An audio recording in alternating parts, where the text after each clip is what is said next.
یہ دونوں تصاویر ہاشم رضا بھائی کی ہیں۔ یہ شخص اب اس دنیا پر موجود نہیں ہے۔ یہ معدے اور آنت کے کینسر میں مبتلا ہوا تھا اور یہ شخص 1.5 سال کے عرصے میں ایسا ہو گیا جو تصویر کا دوسرا حصہ آپ کو دکھا رہا ہے، اور بالآخر یہ شخص اس دنیا سے رخصت ہو گیا۔ انہوں نے اپنے جانے سے پہلے چند سنہری باتیں لکھی تھیں ان کی ڈائری سے۔ یہ باتیں میں آپ سے شیئر کرنا چاہتا ہوں۔ پہلی بات انہوں نے یہ لکھی کہ جب بھی کسی مشکل میں پڑیں خود کو اللہ کے سپرد کر دیں کہ آپ کے کنٹرول میں کچھ بھی نہیں ہے، آپ ناقابل تصغیر ہرگز نہیں ہیں۔ دوسری بات انہوں نے یہ لکھی کہ آپ زندگی میں کبھی بھی کسی مشکل میں پڑیں گے تو آپ کے گھر والوں سے بہتر نعم البدل کوئی بھی نہیں ہے۔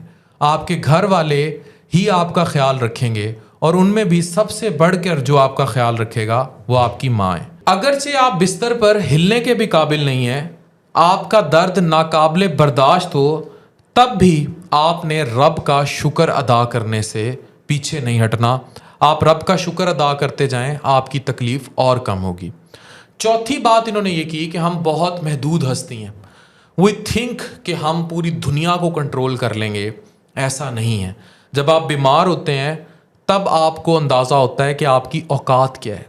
آج آپ اپنے آپ کو ایک منیچر کے طور پر دیکھیں، ایک اوقات لیس ہستی کے طور پر دیکھیں، کیونکہ آپ سے پہلے بہت سے لوگ ایسے گزر گئے جنہوں نے شاید اس دنیا کی تخلیق کا دعویٰ کیا تھا۔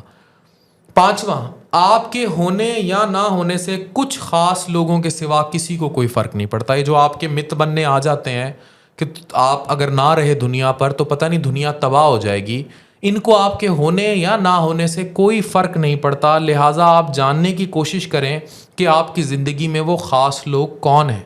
وہ خاص لوگ وہ ہوں گے جو جنازے پر آپ کی چارپائی کے گرد لپٹ کر روئیں گے، اور انہی خاص لوگوں کو قدر کیجیے۔ چھٹی بات انہوں نے یہ کی کہ کچھ لوگ آپ سے خوب فائدہ اٹھاتے ہیں لیکن وہ مشکل وقت میں کبھی آپ کے کام نہیں آئیں گے، ایسے لوگوں سے آپ خبردار رہیں۔ ساتویں، کم ہو مگر نایاب ہوں، ایسے لوگوں سے دوستی رکھیں۔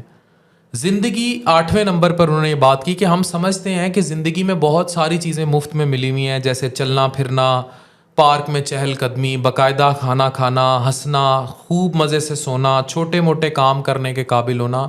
یہ وہ نعمتیں ہیں جو کسی کے لیے بہت معمولی ہو سکتی ہیں، لیکن جن کو یہ نعمتیں نہ حاصل ہوں ان سے ان کی قدر پوچھیے۔ کسی اندھے سے آنکھوں کی قدر پوچھیے، کسی لنگڑے سے ٹانگوں کی قدر پوچھیے۔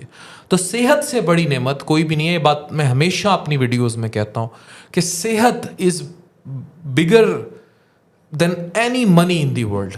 ہیلتھ سے بڑی کوئی چیز نہیں ہے۔ اب 9ویں بات انہوں نے یہ کہی کہ اپنی مصروف زندگی سے وقت نکال کر کسی کی تیمارداری ضرور کریں۔ بیمار کے لیے یہ بہت اہمیت رکھتا ہے، اور ہمارے نبی پاک صلی اللہ علیہ وآلہ وسلم کی سنت بھی ہے، کیونکہ ان کو جب کوئی ملنے آتا تھا تو یہ جی اٹھتے تھے۔ 10ویں یہ بات انہوں نے کی کہ جانیں آپ کے لیے واقعی اہم کیا ہے۔ کیا وہ چیزیں جنہیں آپ اپنے لیے بہت اہم سمجھتے ہیں وہ واقعی اہم ہے؟ اور کہتے ہیں جب میں بیمار پڑا تو مجھے اس چیز کا اندازہ ہوا کہ وہ بالکل اہم نہیں تھی۔ کچھ عام لوگ ایسے ہوں گے آپ کی زندگی میں، جب آپ بیمار پڑیں گے، ان کی 11ویں بات ہے کہ تو وہ آپ کے لیے اس وقت بڑے خاص ہو جائیں گے۔ تب آپ کو احساس ہوگا کہ میں تو انہیں بڑا عام سمجھتا تھا لیکن ان کے دل میں میرے لیے کتنا درد تھا۔ 12ویں بڑی اہم بات انہوں نے کی، جس پر ہم بھی یہ پرچار کرتے ہیں، کہ سوشل میڈیا کی دوستیاں اور تعلقات یہ محض ایک دھوکہ ہے۔ لوگ اس کے ذریعے حیوان بن چکے ہوئے ہیں اور انسانی ہمدردی سے محسوس ہوتے جا رہے ہیں۔ بالکل فیکٹ بیس بات ہے۔ جب ارشد شریف صاحب کی بیوہ نے ان کے تابوت کی آ رہا تھا اور اس کی جب تصویر شیئر کی تھی تو اس پہ کئی ہزار لافنگ ریئیکشن تھے۔ لعنت نہیں بھیجنی چاہیے ایسی انسانیت اور ایسے لوگوں پر جو کسی کے تابوت پر پڑے ہوئے لافنگ ریئیکشنز دیکھ رہے تھے۔ تو یہ بات ہاشم بھائی کی یہیں ختم ہو جاتی ہے۔ ہر قسم کے حالات میں ہمارے سیکھنے کے لیے بہت سبق ہوتے ہیں، بے شک ہم ابدی ایٹرنل لائف کی طرف سفر کر رہے ہیں۔ اور انہوں نے آخری بات بہت زبردست کی کہ زندگی بہت مختصر ہے، لہٰذا ابھی سے ہی کچھ بامقصد اور خاص کرنا شروع کیجئے۔ اگر آپ نے کسی کا دل دکھایا ہے تو اس سے معافی مانگ لیں۔ اگر آپ کسی سے پیار کرتے ہیں تو اسے بتانے میں تاخیر مت کریں۔